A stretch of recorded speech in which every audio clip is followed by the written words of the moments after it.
우리가 지난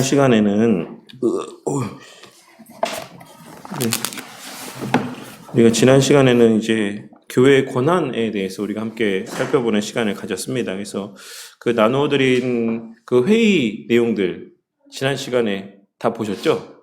지난 시간이 너무 예전이라 아마 까마득하게 여겨지시는 분도 있으실 텐데, 그 처음 초대교회 때부터 있었던 몇 개의 이제 공의회들을 통해서 하나님께서 하나님에 대한 지식들에 대해서 또 예수님에 관한 지식들에 대하여서 정립하게 해주신 또 그러한 계기들을 우리가 함께 지난 시간에 살펴보았습니다. 그래서 여러 종교 회의들을 통해서 삼위일체 하나님에 대해서 또 예수님의 신성과 인성에 대해서 여러 가지 부분들이 함께 이제 논의가 되어졌고, 이제 그러한 공동체 회의의 결과들을 통해서 지금 우리가 믿는 여러 교리의 내용들이 이제 정립이 되게 되었다라고 하는 것을 우리가 지난 시간에 함께 살펴본 내용들을 통해서 함께 또 나누는 시간들을 가졌습니다. 그래서 이 범종교회의라고 하는 것들, 이러한 시간들을 통해서 교회는 어떤 교리를 세울 수 있는, 정립할 수 있는 권한들이 교회에 있습니다. 그런데 이제 그 교회의 권한이라고 하는 것이 어떤 누구 특정한 개인에게 부여된 권한이 아니다라는 것을 우리가 이러한 내용들을 통해서 함께 살펴봤던 거죠. 그 어떤 교회가, 공교회가 믿는 하나의 진리라고 하는 것, 교리라고 하는 것은 그처럼 어떤 한 개인이 내 생각에는 이게 맞는 것 같아 라고 해서, 그래 우리 이제부터 이렇게 믿자 라고 해서 결정해서 교회 가운데 공인되어질 수 있는 것이 아니라, 그냥 여러 그런 교회의 지도자들, 이러한 또 여러 또 모양의 사람들이 함께 모여서 또 기도와 또 토론과 또 성경적인 근거를 통한 여러 논의들 가운데에 결정되어지는 것이다 라고 하는 사실을 함께 또 지난 시간에 살펴보았습니다. 그래서 141페이지에 위에서 5번째 줄 보시면, 보기에 부족하다라고 할지라도 성경적이다, 그 내용들이 성경적이라고 한다면 우리는 그 모든 결정된 사항들을 인정을 해야지만 된다라고 우리가 지난 시간에 함께 살펴보았고, 그래서 어떤 경우에는 이제 정치력이 개입하기도 했지만 그럼에도 불구하고 그 결정된 내용들에 대해서 우리가 인정해야 될 필요가 있다라고 하는 사실을 함께 지난 시간에 살펴봤습니다. 그래서 그 정치력이 개입했다라고 하는 사실에 대해서 예를 들어서 설명했던 게 뭐였습니까? 그 경교라고 하는 것. 그러니까 네스토리우스가 처음에 이제 이단으로 판정받을 때, 물론 그가 이야기한 것들 중에서의 되게 이단적인 사상들이 있었던 것도 사실이긴 하지만, 사실 그 열려지는 그 사람이 이단으로 정죄받은 그 회의 자체에는 여러 또한 정치력들이 개입하고, 그래서 네스토리우스의 입장에서는 정말 이건 말도 안 되는 회의다, 이거는 정말 좀 뭔가 불법적이다 라고 이야기할 만한 거리들이 충분히 존재했음에도 불구하고 그 회의의 결과들이 여전히 오늘날 가운데서도 우리에게 유효하게끔 하나님께서 일을 진행해 나아가셨다라고 하는 사실들을 통해 그 모든 내용들이 성경적이다라고 한다면, 우리가 그 과정에서 여러 가지 때로는 문제들이 있다라고 할지라도 그 과정의 문제들 때문에 그 결정되고 논의된 사항들 자체도 부정하는 우를 범해서는 안 된다라는 사실을 우리가 지난 시간에 함께 나눈 내용들을 통해서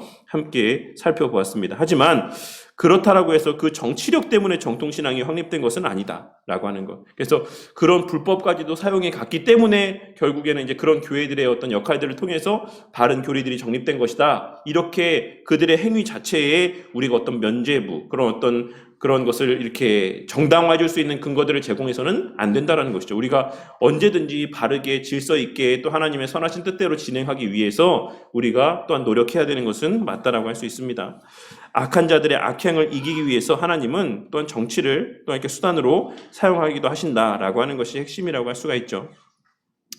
그리고 또한 교리 제정도 중요하지만 종교회의는 그것을 해석하는 권한도 갖고 있다라고 이야기하고 있습니다. 그래서 초대교회 시대 때부터 현재까지 정통신앙을 가진 참된 교회들은 교리를 가르치고 또한 고수해 오고 있습니다. 그 교리를 성경 해석의 울타리로 삼고 있습니다. 누구든 성경을 해석할 수 있지만 타락한 우리는 자기 해석에 빠질 수 있습니다. 그때마다 교회는 종교회의가 성경 해석과 함께 교리를 해석한 것임을 기억해야지만 합니다. 자칫하면 이단성을 가지기가 쉽기 때문에 그렇습니다. 신약시대 이후 많은 이단들이 등장하면서 나름대로 성경과 교리를 해석했습니다. 교리를 어떻게 제정했고 어떻게 해석했는지 살피는 것은 참된 신자와 참된 교회의 의무입니다 라고 이야기하고 있어요. 그래서 우리가 이 에큐메니칼 신조라고 이야기하는 그 신조들에 대해서 지난 시간에 함께 생각해보지 않았습니까? 그 핵심은 사실 하나님, 삼위일체 하나님과 예수님에 대한 어떤 신성과 인성에 대한 부분들이 그 내용들 가운데 되게 많이 핵심을 차지하고 있고, 또 우리가 고백하고 있는 사도신경의 고백들, 이 고백이 사도들이 제정한 것은 아니지만,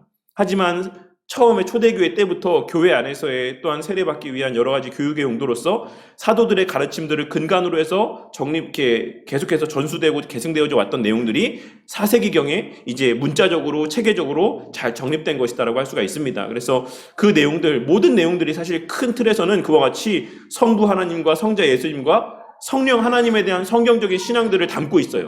그래서 우리가 그 사도신경의 고백들, 그리고 그 모든 에큐메니컬 신조 가운데 담겨져 있는 삼위일체 하나님에 대한, 성삼위 하나님에 대한 여러 신앙의 고백들, 이것의 틀 안에서 성경의 말씀들을 해석할 수가 있어야지만 된다는 것입니다. 그래서 하나님이 선하신 분이다, 뭐 하나님의 일하시는 그 뜻의 목적이 무엇이다, 이런 것들을 근간으로 해서 하나님께서 행하시는 이 기록된 말씀 가운데 언급되어 있는 모든 사건들을 그와 같은 관점에서 해석을 해야지만 된다는 것이에요. 내 관점이 아니라, 내 상황과 형편에 따라서 성경 말씀을 왜곡되게 해석하는 것이 아니라, 사람은 누구나가 말씀을 자기 편에서 해석하고 싶어하는 마음들이 있을 수밖에 없어요.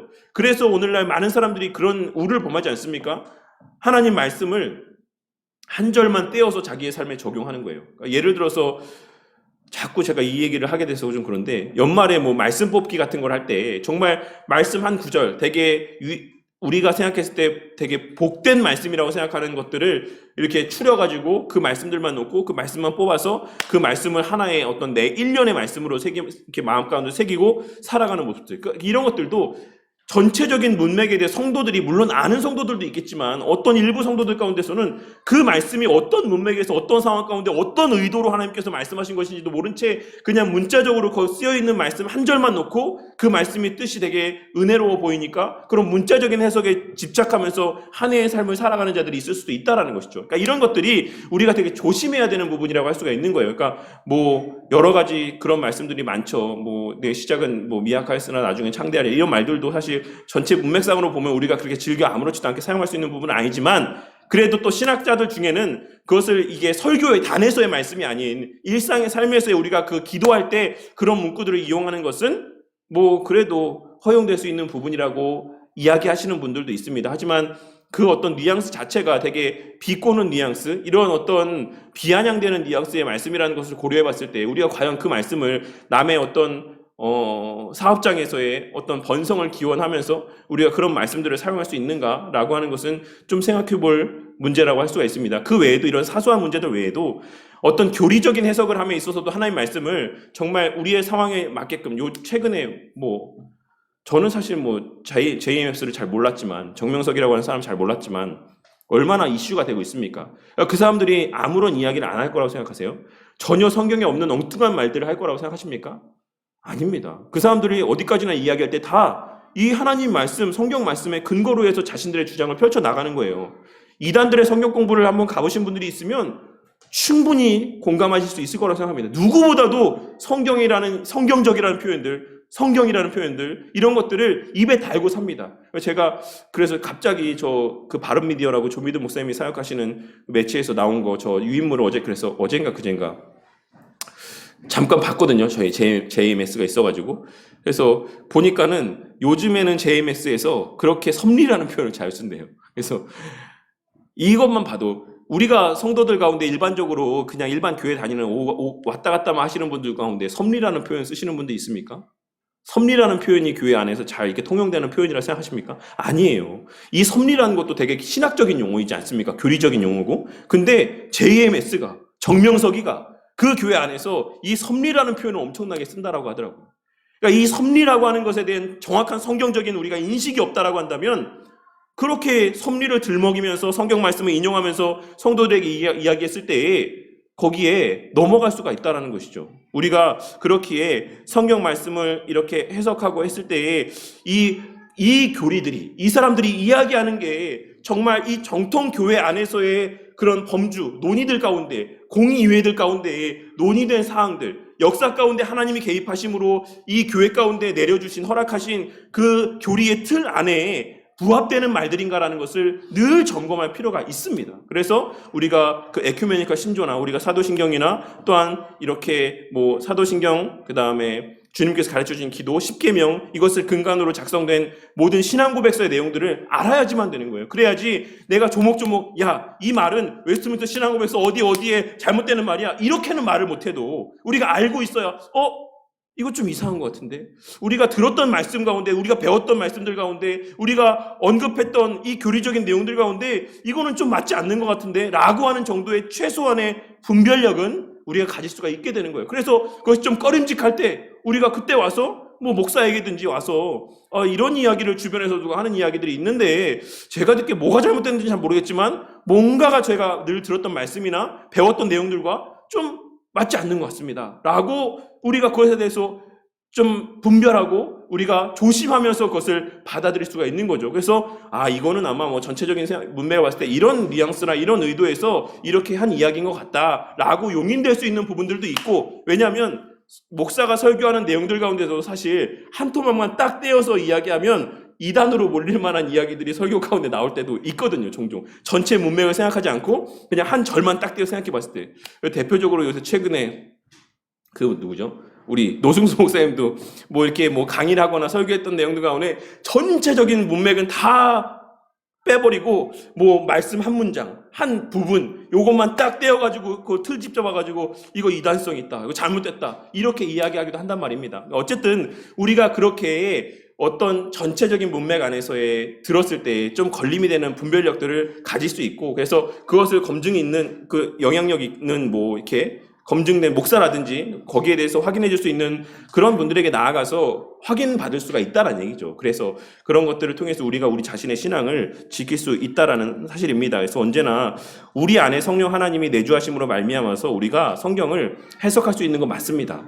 우리의 구원에 필요한 부분에 있어서. 그런데 또 동시에 성경은 또 뭐라고 이야기하고 있냐면 사사로이 풀지 말아야 된다라고 하는, 사사로이 풀 수 없는 그러한 우리가 이해하기 쉽지 않은 그러한 성경 말씀들, 어려운 진리들도 포함되어 있다라고 말씀하고 있으시다는 사실을 우리가 절대 간과해서는 안 돼요. 그래서 그러한 여러 가지 성경 말씀들을 하나의 틀 안에서 해석하고 바르게 삶 가운데 적용하게 하시기 위해서 하나님께서는 교회라고 하는 큰 틀 안에서의 일치된 신앙의 고백들이 있게 하셨고, 그런 틀 안에서 성경이 해석되어진 가운데 우리가 초대교회 시절의 그 모든 성도들이나 오늘 말씀에 등장하는 드로아 교회 안에 있는 그 성도들이 알고 믿었던 그 하나님에 대한 지식이나 수천 년의 시간이 흘러서 오늘날 이 시대를 살아가며 우리가 배우고 듣는 이 말씀의 내용이나 그것에 대해서 큰 차이가 없게끔 하나님께서 그렇게 섭리하신 거죠. 그것을 우리가 하나님 섭리라고 이야기하는 거죠. 그래서 그러한 틀 안에서의 이런 성경 해석들을 우리가 늘 주의 깊게 살펴야 되고, 그렇기 때문에 교리를 어떻게 제정했고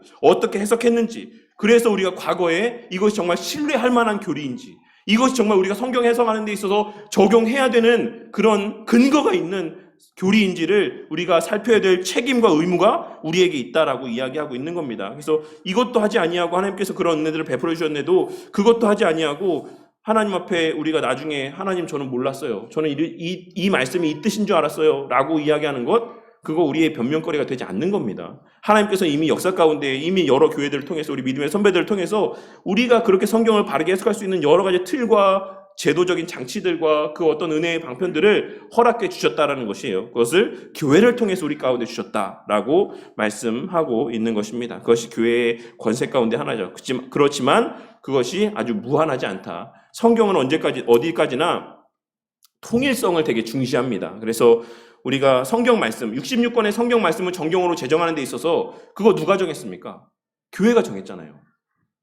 아니라고 생각하시는 분 있습니까? 어느 개인이 정했다고 생각하시는 분 있습니까? 뭐 카르타고 회의나 히포 회의나 여러 가지 회의들을 통해서 구약의 39권과 신약의 27권이 그 당시에 얼마나 많은 복음서가 있었겠습니까? 베드로 복음은 없었을 거라 생각하세요? 그 외에 다른 12제자들이 저마다 자신의 어떤 복음서를 쓰지 않았을 거라 생각하십니까?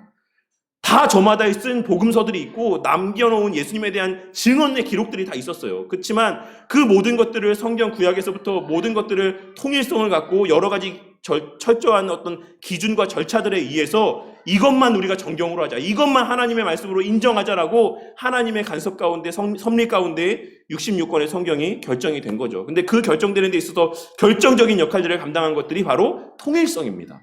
과연 이것이 창세기부터 이 이어지는 모든 말씀에서의 어긋남이 없는가, 부딪힘이 없는가, 왜곡됨이 없는가, 이런 것들이 정경화 작업에서의 가장 핵심적인 우선된 가치였다라는 것이죠. 그래서 마찬가지로 교리를 제정하는 데 있어서 가장 핵심적인 가치는 그것이 우리 신앙의 선배들에게부터 계속해서 이어져 내려온 그 교리에 근간하는가, 어긋나지 않는가, 그것을 뒤집지 않는가, 이런 것들이 되게 중요시 여겨진다는 것입니다. 그래서 사실 우리가 지금 오늘날에는 우리 장로교는 웨스트민스터 신앙고백서를 가장 중시 여기지만 그 웨스트민스터 신앙고백서가 사도신경의 내용과 반하는가? 그 외에 우리가 에큐메니칼 신조라고 하는 니케아 신경이나 이런 내용들과 반하는가? 그렇지 않다라는 거예요.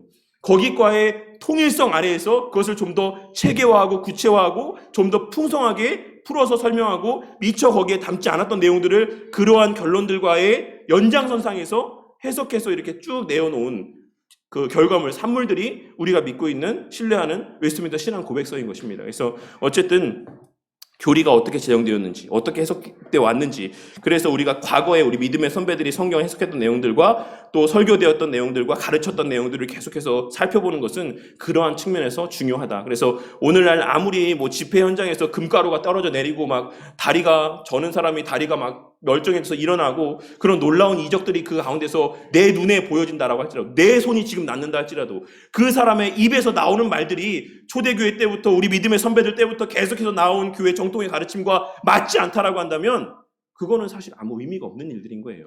우리가 경계해야 되는 일들이다라는 것입니다. 그래서 언제나 우리의 판단의 근거는 이런 어떤 우리의 체험, 우리가 목도한 것, 이것에 있는 것이 아니라 어떻게 이 교리들 제정되어 왔는가, 그 전통이 무엇이고 어디에 근거하고 있는가, 이러한 사실들이 어떤 우리의 판단에 있어서 항상 가장 중심에 있어야 된다라고 하는 것을 꼭 기억해야지만 되겠습니다. 그리고 이제 각종 고안물들에 대해서, 이것은 이제 입법권에 대한 겁니다. 지난 시간에 나눴던 내용들은 이제 교리권에 대한 내용들이고, 오늘 우리가 나누는 내용들은 이제 입법권에 대한 내용들, 법을 제정하는 문제들에 대해서 나누고 있는 내용들인데, 특별히 칼빈 선생님은 기독교 강요에서 10장에서 이것을 예배 규정에 좀 더 이렇게 포커스를 맞추어서 이 교회 입법권에 대해서 설명을 하고 있습니다. 그래서 교회의 머리는 그리스도입니다.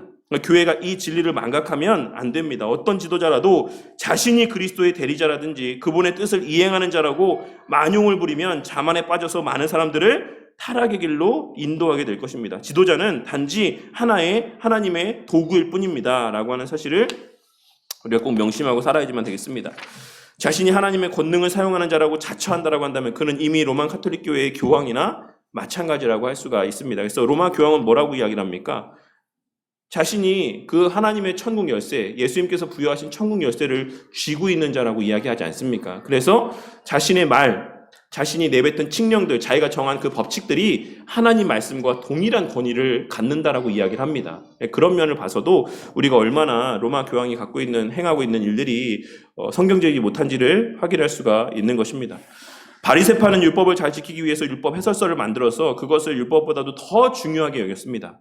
유대인들은 율법을 지키는 것보다 그들의 해설서를 더 중요하게 여기고 그것을 지키는 데 관심을 가졌습니다. 하지만 인간이 해설한 것은 한계가 있을 수밖에 없습니다. 율법, 즉 하나님의 말씀을 배우고 지키게 하기 위해서 학식이 모자란 자들이나 어린 자들에게 다양한 고안물들을 제공할 수 있습니다. 하지만 이것을 일시적으로 사용해야 됩니다. 라고 이야기를 하고 있어요. 그래서 이 내용들 가운데는 어떤 것들이 있냐면 예를 들자면 세족식 같은 것들, 이런 것들이 예수님의 어떤 그 말씀의 의미나 이런 것들을 또 해설하기 위해서, 설명해주기 위해서 가시적으로 이렇게 보여줄 수 있습니다. 아이들에게 설교를 하고 또 가르칠 때도 여러 가지 그 수단들, 더 아이들이 쉽게 이해할 수 있을 만큼의 그러한 내용들을 우리가 함께 다루면서 또 설교의 말씀들 가운데 여러 가지 교리들을 설명한 가운데 그러한 수단들을 선용할 수는 있어요. 근데 그것이 너무나 지나쳐서는 안 된다라는 것을 이야기하고 있는 것이고, 그것이 오히려 더 주가 되는 우를 범해서는, 주객이 전도되어지는 우를 범해서는 안 된다라고 할 수가 있어요. 그래서 이런 내용들이 결국에는 나중에는 어떻게 됐냐면 로만 카톨릭에서는 그게 더 우상이 되고 더 그것이 주가 돼버렸어요. 그래서 예전에 제가 그 아프리카의 이걸 뭐라고 그래야 되나요? 예화라고 그래야 되나요? 우화라고 그래야 되나요? 우화는 동물에 대한 게 우화입니까? 어쨌든 뭐 어제 그런 게 있었는데 그 관련된 이제 그런 얘기를 했었어요. 그 목사님이 이것도 노승수 목사님이 얘기했던 건지 기억이 잘 안 나는데 옛날에 아프리카에 이제 부족이 이제 해마다 뭐 가뭄이 되면 이제 비가 내리기를 위해서 기우제를 지냈다라는 겁니다. 마을 사람들이 다 모여가지고 이제 기우제를 지내는데 밖에서 소인지 양인지 이게 엄청나게 막 너무 시끄럽게 우는 거예요. 그러니까 이 사람들이 모여서 기도에 집중할 수가 없는 거예요. 그래가지고 야, 이 양 좀 이렇게 목 매가지고 바깥에 저 마을 바깥에다 저 나무에다가 좀 걸고 와. 그래서 우리 좀 기도하는 동안에 좀 시끄럽지 않게 저 바깥에 나무에다가 이 양을 좀 해서 걸고 와라고 한 거예요. 그 목적이 뭐였습니까? 동기가 뭐였습니까? 그러니까 기도하기 위함이었잖아요. 기도에 집중하기 위함이었잖아요. 근데 그게 이제 한 세대가 흐르고 두 세대가 흐르고 세 세대가 흐르면서 이제 이 사람들이 비가 오지 않을 때마다 기도하는 게 그 마을에 이제 전통이 된 거예요. 근데 함께 뭐가 전통이 됐냐면 양을 기도할 때는 항상 그 마을 밖에 나가서 어느 나무에 고정해 놓는 거. 이게 그 마을의 하나의 중요한 전통이 돼버린 거예요.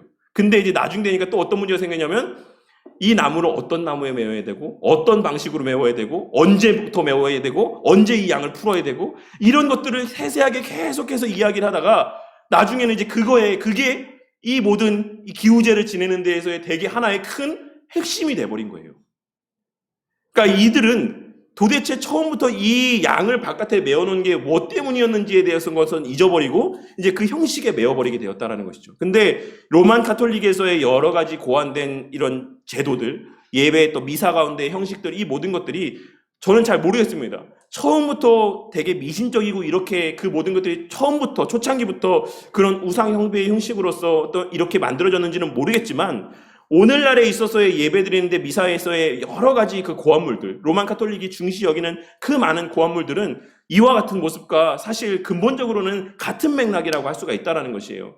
처음에는 그들이 뭔가 더 예배에 집중하고 말씀에 집중하고 하나님께 집중하기 위한 여러 가지 그런 은혜의 수단들로서 그들이 여러 가지 수단들을 만들어냈을 수 있겠죠. 성경 말씀에 근거해서. 그런데 그것에 대한 바리새파 사람들처럼 해석에 있어서의 여러 가지 계속해서 고민들과 뭐 이런 논의들 끝에 이것이 그 본질에서 떠나서 이제는 그 자체가 하나의 예배에 있어서의 중요한 요소를 이루게 되어버린 겁니다. 이게 아니면, 이게 없으면 예배가 아닌 것처럼, 이게 없으면 미사가 아닌 것처럼, 이게 아니면 성경적이 아닌 것처럼 이 주객이 전도되어져 버리는 모습들이 오늘날 로만 카톨릭 교회 가운데서 많이 발견되어지는 모습이라고 할 수가 있는 것입니다. 그래서 고안물들 중 하나는 예배의식입니다. 예배의식에 참여하는 것이 은혜 받는 수단은 결코 아니다라고 하는 것. 예배의식이라고 하는 것. 물론 중요하죠. 그 틀이라고 하는 것이 중요하지 않다라는 것을 이야기하고 있는 게 아닙니다. 그런데 이 뒤에 언급되고 있는 것처럼 영과 진리로 예배드리는 것이 가장 중심과 핵심에 자리하고 있고 이 영과 진리로 예배드리는 것을 위한 그것을 도와주고 서포트하고 거기에 집중하게 하기 위한 여러 가지 수단들도 필요하지만 이제 그것들은 부차적인 것이다라는 것을 말씀하고 있는 것이죠. 그것이 주가 되어서는 안 된다. 결국에는 언제나 그 중심에 이것이 무엇을 위함인가에 대한 것들을 우리가 망각해서는 안 된다라는 사실을 지금 언급하고 있고 칼빈 선생님도 당시에 이제 로만 카톨릭에 만연해 있던 수많은 허례허식들 그 모든 여러 가지 형식적인 모습들을 그러한 면에서 우리가 바꿔야 될 것은 바꾸고 없애야 될 것은 없애고 다시금 이 본래의 하나님께서 기뻐 받으실 만한 예배의 본질적인 모습으로 되돌아가야 된다라는 사실을 말씀하고 있는 것이다라고 할 수가 있는 것입니다. 그래서 여기에서도 하나님이 기뻐하는 예배가 되도록 예배의식을 만들어야 된다. 우리에게 있어서의 어떤 만족을 주기 위한 이 정도면 됐지 이만하면 이거 하나님 받으실 만한 예배겠지라고 하는 스스로의 위안을 위해서가 아니라 하나님께서 무엇을 기뻐하신다라고 했는가, 하나님께서 어떤 예배를 받으신다라고 했는가, 하나님이 예배 가운데 어떤 말씀들을 하셨는가라는 성경적인 근거를 통해서 우리가 하나님 기뻐 받으실 만한 예배를 드리기 위한 여러 가지 예배에 있어서의 우리가 질서들을 정할 수 있어야지만 된다라고 이야기하고 있는 겁니다. 예배의 세속 문화를 동원하는 것은 우리를 위한 것일 뿐 하나님을 위한 것은 아닙니다. 예배의식을 웅장하고 장엄하게 만드는 것을 선호해서도 안 됩니다. 어떤 이들은 구약시대에 예배를 드릴 때 온갖 악기들을 사용해서 웅장하게 예배를 드렸으니 우리도 그렇게 해야 된다라고 주장을 합니다. 그런데 이들은 하나님께서 왜 그러한 예배의식을 원했는지 대해서는 관심이 없는 겁니다. 하나님 받으시는 예배는 회개하는 심정, 상한 심정으로 드리는 예배입니다. 예배에 대해 궁금해하던 수가성 여인은 예수님께 질문했습니다. 우리 조상들은 이 산에서 예배했는데 당신들의 말은 예배할 곳이 예루살렘에 있다 하더이다 라고 했을 때 우리가 잘 알고 있는 말씀 예수님께서 증거하고 있으시죠. 이 산에서도 말고 예루살렘에서도 말고 너희가 아버지께 예배할 때가 이르리라. 너희는 알지 못하는 것을 예배하고 우리는 아는 것을 예배하노니 이는 구원이 유대인에게서 남이라. 아버지께 참되게 예배하는 자들은 영과 진리로 예배할 때가 오나니 곧 이때라.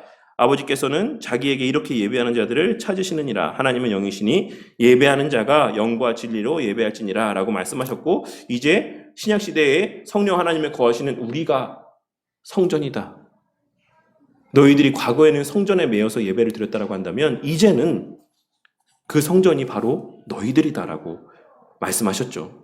그래서 우리 가운데서는 이제 그런 예배의 자유, 하나님 앞에 나아감에 있어서의 자유, 그리스도로 말미암는 그러한 신앙적인 자유가 우리 가운데 허락되어졌다라는 것입니다. 그런데 우리가 다시금 여러 가지 로마 카톨릭 시대의 많은 그런 고한물들을 통해서 로마 카톨릭 교회가 다시금 성도들을 그 자유 가운데서 억압으로 다시금 그렇게 올가매고 있는 것이죠. 이것이 아니면 마치 예배가 아닌 것처럼, 이것만이 참된 예배인 것처럼 온갖 형식들로 말미암아서 성도의 예배를 구속하고 성도의 그리스도로 말미암는 자유를 속박하는 가운데 있다라고 할 수가 있는 것입니다. 그래서 그런 것들을 다 없애야 된다. 본질만 남겨놓고 우리 안에 있는 성령 하나님의 그러한 내주하심 가운데 허락된 그 은혜들을 최대한 우리가 누리고 만끽할 수 있는 자유함들을 성도들에게 안겨줄 수 있어야지만 된다라고 하는 것들을 말씀하고 있다라고 할 수 있습니다. 하지만 계속해서 말씀드리지만 그것이 질서가 없이 무질서한 예배를 드려도 된다라는 것을 말씀하고 있는 것은 아닙니다. 그것을 오해하지는 말아야지만 되겠어요. 당시에 항상 말씀드리지만 기독교 강요를 쓸 당시에 칼빈 선생님에 있어서의 가장 1차적인 고려의 대상은 당시의 로만 카톨릭 교회였다라는 사실을 우리가 늘 염두에 두고 이 전체적인 칼빈 선생님의 이 기독교 강요의 내용들을 대할 필요가 있는 겁니다.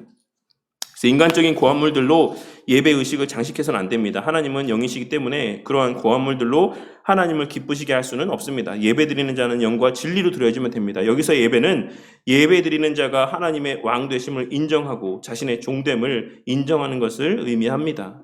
영과 진리로 드리는 예배는 참된 회개, 감사, 청결한 양심 및 자기 부인을 나타내는 진정한 믿음으로 드리는 예배입니다. 한마디로 상한 심정, 가난한 심령으로 드리는 예배입니다. 라고 이야기를 하고 있어요. 그래서 이 참 자유에 대해서 웨스트민스터 신앙고백서가 증거하고 있는 내용들이 있는데 성도의 자유, 신자의 자유에 대해서 그 부분을 한번 좀 이렇게 읽어드리도록 할게요.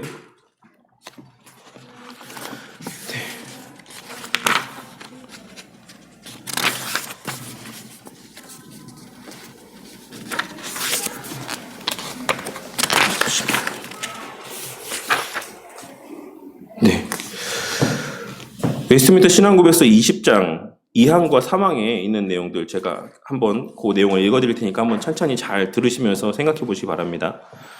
하나님만이 양심을 주관하시는 주님이시며 그는 신앙이나 예배에 관한 일에 있어서 자기의 말씀에 조금이라도 배치되거나 혹은 벗어나는 인간들의 교훈들과 계명들로부터 양심을 해방시켜 주셨다. 그러므로 그러한 교훈들을 믿는다거나 또는 양심을 범하여 그러한 계명들에 순종하는 것은 양심의 참 자유를 배반하는 것이다. 또한 맹신과 맹종을 요구하는 것은 양심과 이성의 자유를 파괴하는 것이다. 그리스도인의 자유를 구실로 하여서 죄를 범하거나 정욕을 품는 사람들은 그리스도인의 자유의 목적을 파괴하는 것이 된다. 그리스도인의 자유의 목적은 우리가 원수들의 손아귀에서 건짐을 받아 평생토록 주님을 두려움 없이 주님 앞에서 거룩함과 의로움으로 섬기려 하는 데 있다라고 고백을 하고 있습니다. 그래서 이 하나님의 말씀만이 우리에게 있어서 유일한 규범이 되고 규칙이 된다라고 하는 것은 무엇을 의미하는 겁니까?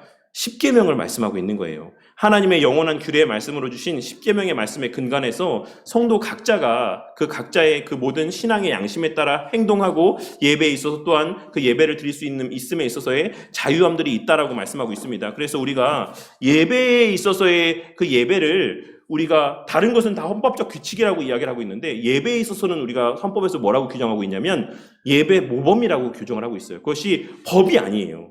우리가 여러 가지 성경적인 원리들을 근간으로 해서 예배를 드리는 데 있어서 이게 가장 성경적인 것 같다. 이게 우리가 하나님의 말씀에 집중을 하고 오늘 말씀처럼 예배의 중심에 말씀이 놓여 있고 그 말씀에 집중하며 그 말씀 중심에 하나님의 풍성한 은혜들을 받아 누리는 데 있어서 가장 우리가 여러 가지 성경적 질서와 원리들을 이렇게 종합적으로 고려했을 때 이게 제일 모범적인 것 같다라고 우리 믿음의 선배들이 그와 같이 이러한 예배의 형식들과 어떤 원리들을 규정해 놓은 것이지만 그것이 어떤 법은 아니다라는 것이죠. 여기서 조금만 어긋나게 예배를 드린다라고 해서 이건 예배가 아니야, 이거는 잘못된 예배야 라고 우리가 이야기할 수는 없다라는 것입니다. 왜냐하면 궁극의 판단의 주체는 하나님께 있다라고 하는 것을 우리가 믿는 신앙고백서의 내용들 가운데서도 분명하게 언급하고 있기 때문에 그렇습니다. 그래서 예배에 있어서 그 예배가 참된 예배냐 참된 예배가 아니냐라고 하는 것을 판단하는 주체는 어디까지나 형식에 있다라기보다는 그 중심에 정말 하나님이 있고 하나님의 왕되심, 하나님의 영광을 위함이라는 것이 그 목적의 궁극의 자리에 가운데 있고 그 예배에 수반되어지는 모든 사람들의 예배자의 마음 가운데 참된 회개와 감사와 청결한 양심의 마음들, 자기 부인의 마음들이 그 예배 가운데 담겨져 있느냐라고 하는 것을 말씀하고 있는 것이죠. 그러니까 이것을 위해서 이러한 사람들 마음 가운데 이러한 청결한 양심이나 참된 회개나 감사나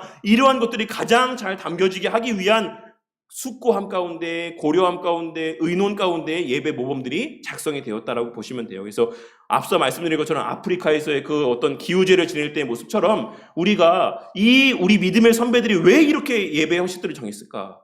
우리 믿음의 선배들이 왜 이러한 예배 모범들을 정해 놓았을까?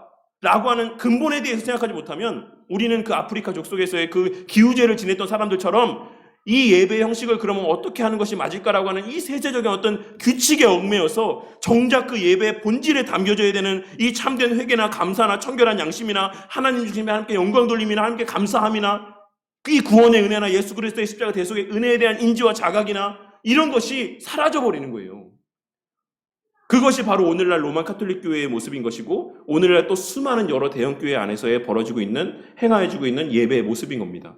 그 안에서의 아무런 감격과 감사도 없이 그냥 그 잘 짜여진 어떤 한 공연 프로그램과 같은 짜여진 각본과도 같은 화려한 오케스트라의 어떤 찬양과 그 목사님의 수려한 설교들과 그 모든 물 흐르듯 흘러가는 그 모든 예배 형식들 가운데 나는 예배 잘 드리고 왔다라고 하는 아무런 그 자신의 죄된 모습에 대한 회개와 통회함도 없이 애통함도 없이 감사의 기쁨의 어떤 감격도 없이 그냥 그 자리에 앉았다 돌아오는 모습들이 오늘날 예배 가운데 만연해 있다라는 사실이죠. 이런 그런 것들을 우리가 경계해야지만 된다. 정작 우리의 예배에 있어서의 진짜 중요한 게 무엇인가 라고 하는 것을 우리가 놓쳐서는 안 된다라고 하는 사실들을 말씀하고 있는 것이고 웨스트민스터 신앙고백서에서의 이제 이런 말씀들 또한도 그러한 어떤 것들을 또한 경계하게 하시기 위한 또한 신앙고백의 내용이라고 할 수가 있습니다. 그래서 너희가 드린 영적 예배다라고 하는 말씀에서 영적이라는 것은 논리적이고 합리적이라는 뜻도 여기에는 또한 포함이 되어 있다. 그래서 참되고 거짓된 예배를 분별해야지만 된다. 예배는 들뜨고 흥분된 것이 아니라 진지하게 합당하게 삶 속에서 살아가는 것을 의미한다라고 이야기하고 있습니다. 그래서 요즘에 이제 제가 지난번에도 말씀드렸지만 에즈버리 대부흥 운동이라고 요새 미국에 있는 에즈버리 대학교에서 지금까지도인지 모르겠는데 매일같이 정말 전국에서 처음에는 이제 그 지역 안에서만 그 대학 안에서만 사람들이 모여서 강당에 모여가지고 계속해서 기도하고 찬양하고 또 기도하고 누군가 앞에 나와서 또 말씀을 전하고 이런 시간들이 계속 이어졌어요. 며칠 동안 그런 것들이 조금씩 확산돼 가면서 일주일이 되고 열흘이 되고 한 달이 되고 두 달이 되고 그 소문을 듣고 또 그것이 방영되니까 막 미국 전역에서 비행기를 타고 그 에즈버리 대학교에 지금 방문해가지고 우리나라에서도 막 목사님들이 막 미국 다른 지역에 사역하시는 목사님들도 비행기 타고 막 그 에즈버리 대학교 가가지고 막 그 기도회 모임 가운데 참석하고 우리나라에서도 그런 분이 있는지 모르겠는데 어쨌든 뭐 유튜브 같은 데 보면은 뭐 이렇게 어떤 목사님들이 제가 이번에 뭐 에즈버리 그 대부흥의 현장을 다녀왔습니다. 이런 말들을 막 하면서 영상 올려놓은 것들이 좀만 찾아보시면 있거든요. 근데 박영돈 목사님이나 그 외에 뭐 김연한 목사님이나 하여튼 유수의 우리 개혁주의 성향 아래에 있는 교수님들이 이야기하는 바가 뭐냐면 그 에즈버리에서의 대부흥이라고 하는 것들, 소위 대부흥이라고 이야기하는 일컬음 받는 것들이 과연 진짜 부흥이냐, 하나님으로 말미암는 것이냐, 성령 하나님의 역사인 것이냐, 이것은 그 자리에서의 어떠한 체험으로 말미암는 것이 아니라 그 사람들이 그 이후의 삶이 어떻게 되었느냐라고 하는 것을 우리가 봤을 때 확인할 수 있는 부분이다라고 이야기하면서 어떤 목사님이 그런 이야기를 하더라고요. 저는 이제 묻고 싶다. 그 이후의 삶이 어떻게 변했는지. 그래서 그 사람이 정말 그 삶이 이 범사에서의 정말 하나님 앞에 두려워 떨며 감사와 기쁨이 충만한 삶을 살아가고 있다라고 한다면 그것은 하나님의 은혜로 말미암는 은혜의 체험이 맞다. 하지만 그렇지 않다라고 한다면 그 자리에서의 그냥 단순히 뜨겁게 눈물 흘리고 기도하는 것으로 끝났다라고 한다면 그것은 하나님으로 말미암는 성령 하나님의 역사로 말미암는 은혜의 체험이 아닐 수 있다라는 사실을 우리가 깨달아야지만 된다라고 이제 요 에즈버리에서의 이 부흥 운동들에 대해서 이렇게 여러 가지 평가들을 내놓았어요. 그러니까 그것이 핵심입니다. 우리의 어떤 하나님의 은혜에 대한 체험이라고 하는 것, 참된 예배라고 하는 것은 단순히 그와 같은 분위기에 취해서 막 들뜨고 흥분되고 막 이런 것으로 그 자리에서의 이것이 참되고 참되지 않음이 판별되어지는 것은 아니에요. 그 자리에서의 그런 정말 말씀을 풀어 설명해 주실 때, 설교를 들을 때 그 마음 가운데 뜨거움이 솟아오를 수 있습니다. 예수님께서 정말 엠마오로 가던 두 제자들에게 말씀을 풀어 설명해 주셨을 때 그 두 제자의 마음 가운데 정말로 뜨거운 무엇인가가 이렇게 끌어올랐던 것처럼 우리의 예배 자리에서 하나님께서 선포되어지는 말씀을 그 마음 가운데 풀어서 깨닫게 하시는 과정들 속에서 그러한 예배의 자리에서의 뜨거움들이 우리 마음 가운데 체험되어질 수 있죠. 근데 그 말씀으로 말미암는 하나님의 성령 하나님의 역사로 말미암는 그 체험은 그 이후에 그 사람의 발걸음을 더욱더 하나님의 말씀 앞으로 그 말씀이 실천되어지는 자리 앞으로 나아가게 만드는 것이죠. 근데 그것이 아니다라고 한다면 그냥 그 자리에서의 흥분된 감정으로 그냥 끝난다라고 한다면 그것은 하나님의 어떤 역사하심으로 말미암는 은혜의 체험이 아니고 그 자리에서 예배 또한 하나님께서 기뻐 받으시는 예배가 아닐 수 있다라는 사실을 꼭 우리가 또 깨달을 수 있어야지만 된다는 것입니다. 144페이지 보시면 우리는 예배를 드릴 때 인간적인 고함물들을 피할 수 있는 한 피해야지만 됩니다. 인간이 보는 것에 만족해서는 안 됩니다. 로만 카톨릭 교회는 성도들에게 은혜를 끼친다라고 해서 성수를 뿌리고 향을 피우고 촛불을 세우고 또한 십자가를 들고 예배당에 들어갑니다. 이 모든 것이 바로 미신적인 고함물들입니다. 라고 이야기하고 있어요. 그래서 요 뒤에 요 내용들은 조금 저는 좀 동의하지 못하는 부분이기도 하기 때문에 그래서 그러나 예배의식에는 피아노 한 대만으로도 충분하다. 물론 우리 교회도 피아노 한 대만 있긴 하지만 제가 뭐 피아노 한 대만 있어야 된다라고 생각해서 피아노 한 대만 놓는 거 아닙니다. 그래서 여러 가지 지금 상황적인 여건들이 우리 김태형 집사님도 드럼을 또 치실 수 있고 해서 뭐 저는 사실 뭐 예배 때 뭐 드럼 칠 수 있다고 생각합니다. 그 자체가 뭐 드럼을 치면 예배가 아니다. 막 이렇게 생각하진 않거든요. 근데 어쨌든 우리가 물론 이 본질에서 어긋나거나 그 외적인 것에 집중하게 되는 여러 요소들은 우리가 피해야 되긴 하지만 사실 그렇다라고 해서 또 여기에 말씀처럼 지나치게 뭐 어떤 교회에서는 뭐 아예 이 피아노 자체도 금하고 목소리로만 찬양해야 된다 이렇게 이야기하는 교회들도 있기도 합니다. 그러니까 이런 것들 우리는 이런 양극단의 어떤 모습들을 좀 경계할 수 있어야지만 돼요. 그래서 늘 제가 이야기하는 것처럼 개혁주의는 어떤 한 극단으로 치우치는 모습이 아니라 이런 모든 여러 가지 상황들 속에서 성경적으로 균형을 잡는 것이다라고 생각합니다. 그래서 어느 편으로 치우치지 아니하고 그것을 가장 성경적으로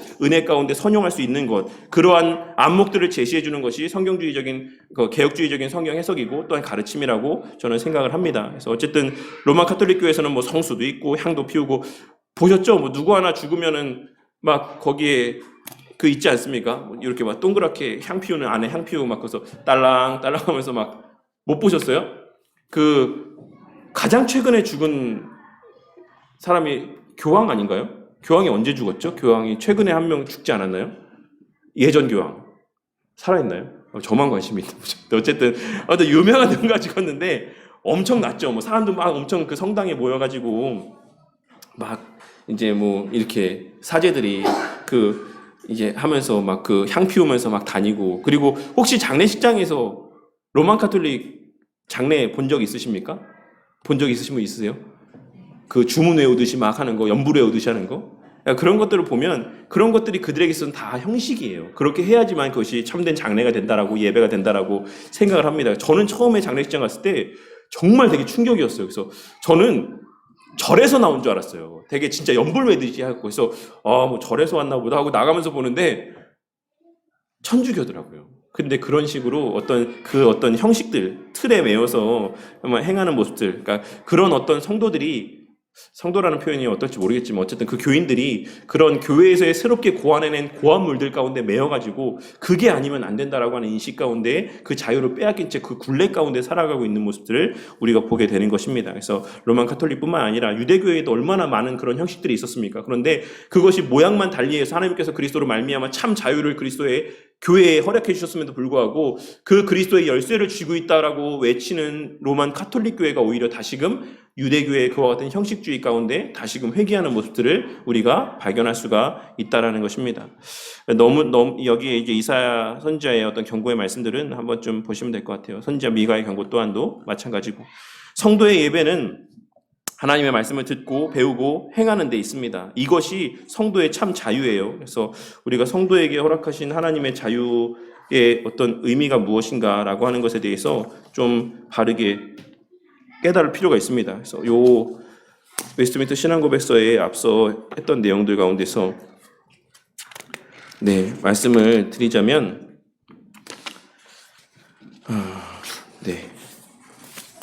그 1항의 내용, 아까 읽어드리지 않은 1항 내용을 제가 좀 읽어드리도록 할게요. 1항이 좀 길어서 제가 읽을까 말까 고민했는데 이거 그냥 읽는 게 나을 것 같습니다.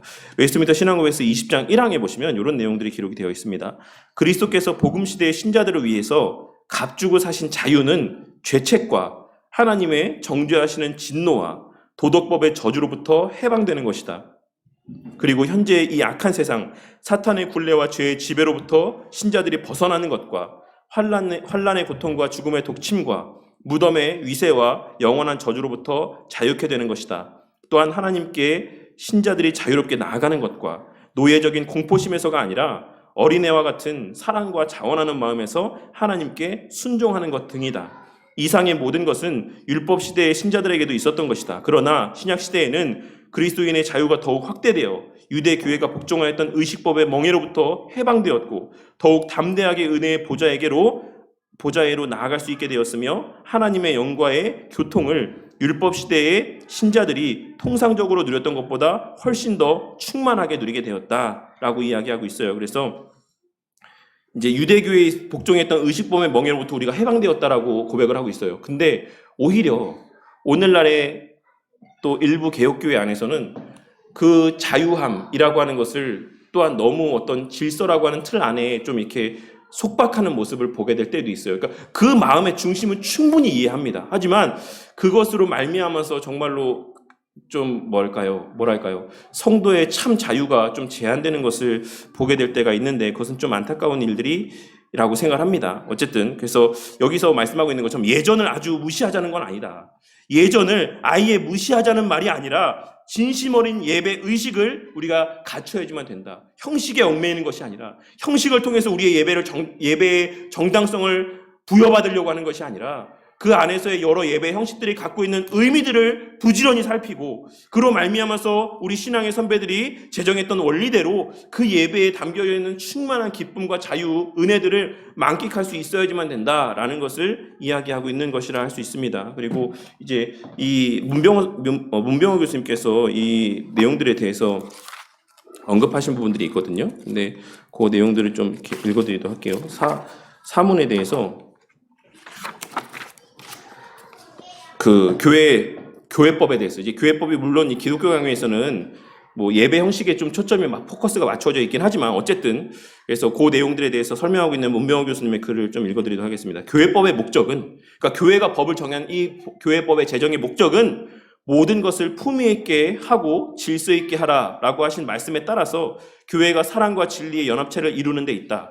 교회법이 없다라고 한다면 교회는 마치 힘줄이 없는 몸과 같을 것이다. 교회의 모든 규율은 의식에 관한 것이든 도덕적 행위에 관한 것이든 자유로운 양심을 억압하지 않고 그리스도의 사랑으로 덕을 세우는 데 있다. 즉 교회의 건덕이 교회법의 가장 큰 제일의 가치이다.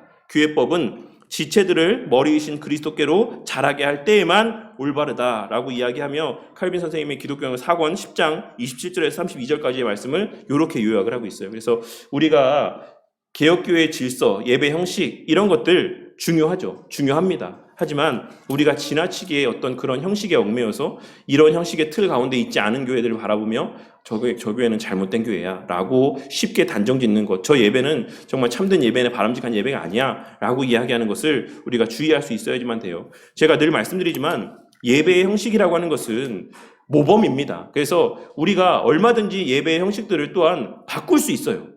우리가 드리는 예배 형식들 또한도 어쨌든 큰 틀 안에서의 교회의 어떤 예배 모범과 질서들에 따라서 정하여진 것이긴 하지만 그 예배 형식들을 얼마든지 바꿀 수 있습니다. 그런데 중요한 것은 우리가 이렇게 교회 예배 형식들을 바꿀 때 왜 바꾸냐에 따라서 우리가 아까 저기 대학 청년부 운동원들과도 함께 이야기하면서 선행에 대해서 이런 이야기 나누면서 이런 동일한 이야기를 나눴는데 우리가 어떤 행동을 하는 데 있어서 늘 기억해야 되는 것은 우리가 이 일을 하는 목적이 뭐냐, 동기가 뭐냐, 그리고 이렇게 행동들을 나타내 보였을 때 그로 말미암아 초래되어지는 결과가 무엇이냐, 이것에 대해서 늘 생각해야지만 돼요. 그리고 그 결과를 항상 하나님 말씀에 비추어서 판단해 볼 수 있어야지만 됩니다. 과연 우리가 예배 형식을 바꿔서 이렇게 예배 드렸을 때 이것이 성도들의 신앙이 자라게 되고 하나님의 더 영광 돌리게 되는 그런 모습으로 이어지게 될 것인가, 정말 우리가 말씀에 더욱 집중하고 정말 그 하나님께서 베푸신 모든 은혜들을 기억하며 참된 우리의 어떤 죄된 모습에 대해서도 우리가 더욱 충만하게 인지할 수 있는가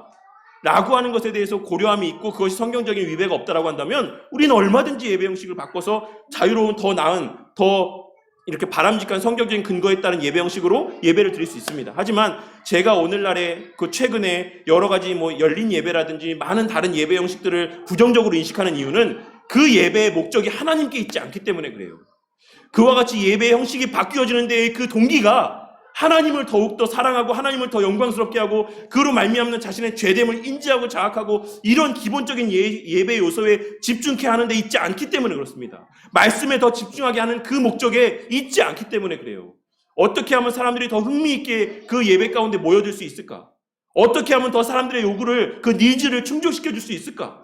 이런 것이 오늘날 예배 형식들이 변화되어지는 데 있어서의 중심을 이루고 있기 때문에 오늘날의 이 변화되어진 그 전통의 틀 예배 모범에서 변화되고 바뀌어진 이 예배 모습에 대해서 제가 부정적인 인식을 갖고 있는 것이다라고 할 수 있는 것입니다. 어쨌든 오늘은 좀 여기까지 나누도록 할게요. 그래서 교회법이라고 하는 것이 필요하고 교회 질서 안에서 우리가 예배드리거나 어떤 신앙의 삶을 영위해 나아가는 것 너무 중요하지만 그것이 성도의 신앙의 자유를 억압하고 결국 하나님과 성도 사이의 관계를 더욱 멀어지게 하거나 단절되게 하고 그 어떤 하나님과의 관계와 교제와 또 하나님의 어떤 영광을 교회가 중간에서 가로채는 형식으로서의 어떤 과정으로서의 어떤 교회 법이나 교회의 어떤 질서가 되어서는 안 된다라는 것을 칼빈 선생님이 이야기하고 있는 것입니다. 그래서 핵심은 이 교회의 모든 질서가 필요하되 그 질서의 지향점은 언제나 하나님이 되어야 되고 그리스도가 되어야 하고 하나님과 성도 사이의 관계가 되어야 하고 그것을 위해서 우리가 언제나 말씀의 근거에서 성경적인 또 성도가 그 자유를 오용하고 남용하고 악용하지 않도록 그 틀 안에서 정말 그 자유를 최대한 보장하며 하나님과의 관계를 더욱 돈독하게 만들어 주어야 한다. 이것이 칼빈 선생님이 이 교회법에서 로마 카톨릭에 대하여 지적하고 있는 부분이고 또한 우리를 향해서 이렇게 권면하고 있는 가르침의 내용이라고 할 수가 있습니다. 그래서 늘 예절과 또 사랑과 또 자유로운 양심에 따라서 우리가 교회의 모든 행정적인 절차들이나 혹은 또 예배를 드리는 데 있어서의 모든 질서들을 세워나가는 어떤 허식을 피하는 이런 그러한 어떤 성도들을 속박하고 또 억압하고 혹은 그 형식으로 말미암아서 만족을 누리게 함으로써 그 예배에 있어서의 본질을 망각하게 만드는 그러한 어떤 교회의 모습들이 되지 않도록 우리가 늘 주의 깊게 스스로를 돌아보고 또 그러한 교회를 세워나가는 우리 또 교회의 공동체가 되기를 바라겠습니다. 네, 오늘은 이 정도까지 하도록 할게요. 저희가 언제 시작했습니까? 정각에쯤에 시작했죠? 2시쯤에. 네, 알겠습니다. 요거 하고 제가 기도하고 마치도록 하겠습니다. 하나님 감사합니다. 오늘 이 시간에도 하나님의 은혜 가운데에서 우리가 또 교회법 문제들에 대해서 특별히 그 과정 가운데서도 예배와 관련된 교회의 어떤 질서에 대하여서 함께 나누게 하여 주시며 감사를 드립니다. 주님, 우리의 예배에 있어서 하나님께서 요구하시는 가장 궁극의 또 원칙은 오직 영과 진리로 성령 하나님의 감동 가운데 하나님 말씀에 근거하여 드리는 예배뿐이라는 사실을 오늘 말씀을 통해 다시 한번 깨닫게 하여 주시고 무엇보다 그 예배의 중심에는 오직 그리스도가 자리함으로 말미암아서 예수 그리스도의 십자가 대속의 은혜로 말미암는 회개와 죄에 대한 자각 그리고 또한 그 자복함과 애통함의 마음들이 자리하고 또한 그러한 죄를 또한 간구하여 주신 하나님의 은혜에 대한 감사와 기쁨들이 그 예배의 자리 가운데 충만해야 된다는 사실을 깨닫게 되는 은혜가 있게 하여 주시옵소서. 하지만 오늘날 많은 형식을 강조하는 예배의 모습들 가운데에 그 형식에 매여서 정말 마음껏 하나님 앞에서의 감사의 눈물도 흘리지 못하고 어떤 감격도 없이 그냥 그 자리에서 앉아있다라는 것 자체로 내가 예배를 드리고 있다라는 착각을 하고 있는 이들이 얼마나 주의 또 교회 가운데에 또 만연합니까? 주님, 칼빈 선생님 당시에도 또 그 외의 모든 시대 가운데 언제나 그러한 잘못된 모습으로서의 예배를 드리는 자들이 또 교회라는 틀 안에 또 테두리 안에 자리하고 있는 것을 우리가 보아오는 가운데 있사오니 주님, 늘 각 시대마다 우리가 경계해야 될 모습이 무엇인지를 늘 주님께서 믿음의 선배들을 통해 남기신 이 귀한 유산들을 통해서 돌아보게 하시고, 그래서 우리 교회가 어떤 형식에 매여서 본질적인 기쁨을 놓치는 그러한 교회가 아닌 주님, 언제나 그 교회에 세우신 질서가 궁극의 기쁨과 또 예배의 목적과 그 예배의 본질에 집중되어지는 또 은혜의 수단들이 되게 하여 주셔서 그렇게 잘 짜여진 질서 안에서의 예배를 드리되 그 안에서의 우리의 죄에 대한 자각과 회개, 또한 그 죄를 용서해 주심에 대한 감사와 기쁨, 앞으로의 우리의 신앙을 끝까지 견디게 하실 것에 대한 소망이 늘 그 예배 시간들마다 자리할 수 있게 하여 주시고, 그렇게 그 예배에서의 성령 하나님의 인도하심 가운데 말씀에 근거하여 드리는 그 모든 예배의 시간들 가운데에 하나님의 부어주시는 은혜로 말미암아 매 주일마다 새롭게 허락하시는 그 한 주의 삶이 그 주일에 베푸신 은혜로 말미암아 더욱더 힘있게 걸어가는 발걸음 되게 하시고 위로가 풍성한 발걸음이 되게 하시고, 또한 무엇보다 우리에게 있어 사모되어지고 기다려지는 예배의 시간들이 될 수 있도록 은혜 베풀어 주시옵소서. 오늘 말씀에서의 드로아 지역의 성도들과 같이 몸이 피곤한 중에도, 몸이 지친 중에도 예배의 자리를 사모하는 마음들이 우리 마음 가운데 자리하기를 원합니다. 우리의 예배의 본질이 우리의 어떤 느끼는 감정에 있는 것은 아니지만, 그렇다라고 해서 형식에 취해 감정이 메마른 예배 또한도 주님께서 기뻐하시는 예배가 아닌 줄 믿사오니, 하나님 말씀에 근거한 그 마음의 요동함이, 그 감정의 요동함이 우리 마음 가운데 자리할 수 있게 해주시고, 그와 같은 감격이 우리의 입술을 통해, 우리의 기도를 통해, 우리의 행함을 통해 증거되어지는 역사가 있게 하여 주시옵소서. 이 한 주도 우리의 모든 삶 가운데 그러한 은혜의 풍성한 체험이 가득하게 하여 주시고, 그리하여서 또 기대와 설레임 가운데 은혜에 대한 자각 가운데에 예배의 자리로 나오는 우리 성도님들 되게 하실 줄 믿사오며 이 모든 말씀 우리 주 예수 그리스도 이름 받들어 기도드렸습니다. 아멘.